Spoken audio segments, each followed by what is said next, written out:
This is Bill at Highland Hill Farm, and today I'm going to show you how I siphon fuel from a 5-gallon jerry can into a tractor with very little spillage. I use a siphon method. Here's what I do. I first open up the jerry can and open up the gas, and I want to check this for moisture. If I see a lot of moisture, I want to wipe it off. Sometimes there's little water droplets. I want to keep it clean. The next thing I do is I start with a clean, flexible tube, and I make sure it is clean. And I check both ends to make sure there's no dirt. Insert into the jerry can. Insert this into the tank you want to fill.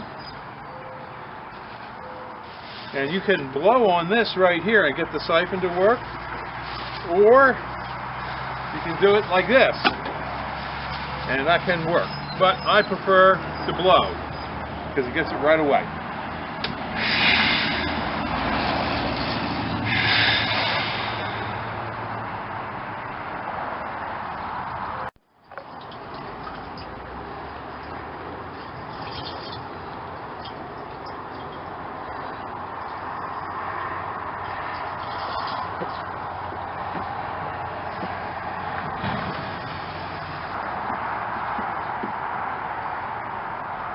And the advantage of doing it this way is when this tank is empty, I know it takes about 5.5 gallons, so I can take a 5-gallon bucket and put it in and it won't overflow.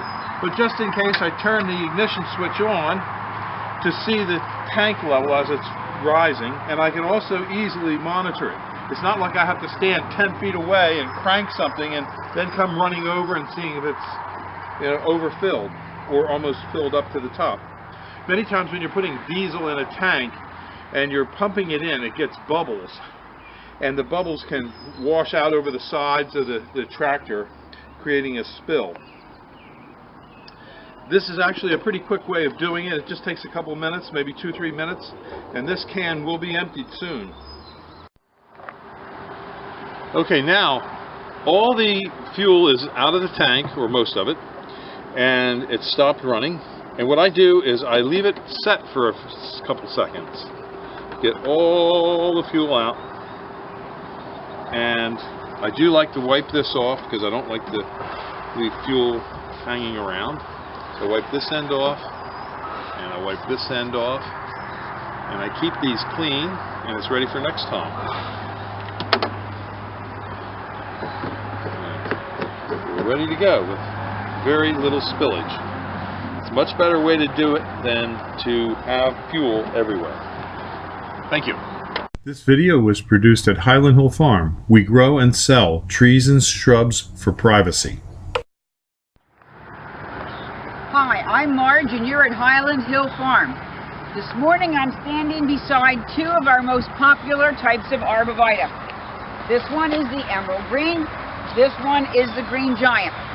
Although they are both arborvitaes, Thuja, T-H-U-J-A, they are markedly different in their long-term growth habits.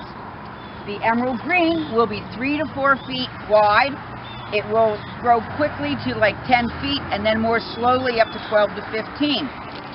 The green giant will be 6 to 8 feet wide. Will quickly go to 18 feet and more slowly to 20-25. Marked difference in how wide they will grow. You can see the emerald green always stays tight. Green giant is a lot looser, but it will be a wide, looser piece, an excellent filter buffer screen. This one is more of a usage for a narrow area, someplace that you have to keep it a narrower, shorter piece. Emerald green will be eaten by deer. Green giant has a very good deer resistance, not deer proof, nothing is deer proof, but a good deer resistance.